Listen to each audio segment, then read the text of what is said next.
আর জেলায় জেলায় ঠিক কি পরিস্থিতি, তৃণমূলের দলে অস্বস্তি বাড়ানোর মতো কাজ করছেন এক একজন। এবার গৃহস্থের বাড়িতে চুরির অভিযোগে গ্রেপ্তার এক তৃণমূল নেতা, সেটা ঘুষ করার ঘটনা। মনোতোষ আমাদের প্রতিনিধি আমাদের সঙ্গে রয়েছে। মনোতোষ, কি ঘটনা ঘটেছিল, কি অভিযোগ?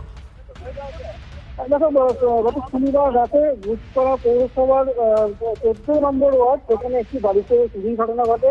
নগদ 30 থেকে 40,000 টাকা এবং সোনার গহনা সেখান থেকে চুরি হয়। বাড়ির আলমারি ভাঙা ভেঙে সেখানে চুরি হয় এবং এই ঘটনায় যখন পুলিশ তদন্তে নামে একজনকে, এই ওয়ার্ড থেকে একজনকে গ্রেপ্তার করে এবং তাকে জিজ্ঞাসাবাদ করে হাই মল্লিক নামে আরেকজনের পরিচয় পাওয়া যাবে। তাকে পুলিশ গ্রেপ্তার করছে। হাই মল্লিক কিন্তু 14 নম্বর ওয়ার্ডে তৃণমূল কংগ্রেসের সভাপতি। তৃণমূল কংগ্রেসের নেতা, তার নাম দেওয়া হয় কিন্তু বিজেপিও কিন্তু অর্থ নিয়েছে। তারা কিন্তু সেটা বলছে যারা যাদের বেশ বোঝা যাচ্ছে, মনোতোষ, নজর রাখো। ধন্যবাদ। চুরি করেছিলে? না স্যার, তাহলে আমি যাবেন তো?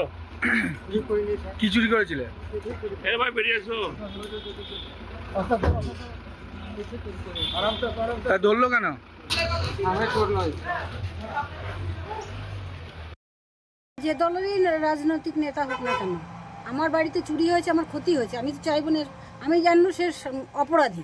বর্তমানে রাজনৈতিক নেতারা মানে সুরক্ষাতে আমরা আছি, সাপোর্টে আছি, মানে তারাই আমাদেরকে দেখবে, সুরক্ষা দেবে। এবার তাদের থেকেই যদি আমরা ক্ষতিগ্রস্ত হই, তাহলে আমরা কিভাবে, কাকে ভরসা করব? আমাদের তৃণমূল কংগ্রেসের কর্মী, একসময় ওখানকার প্রেসিডেন্ট ছিলেন, কিন্তু বর্তমানে কিন্তু উনি আমাদের দলের প্রেসিডেন্ট নন। দুর্দিনের কর্মী ছিলেন, সক্রিয় কর্মী ছিলেন কিনা বলতে পারবো না, তবে দুর্দিনের কর্মী ছিলেন এটা বলতে পারবো।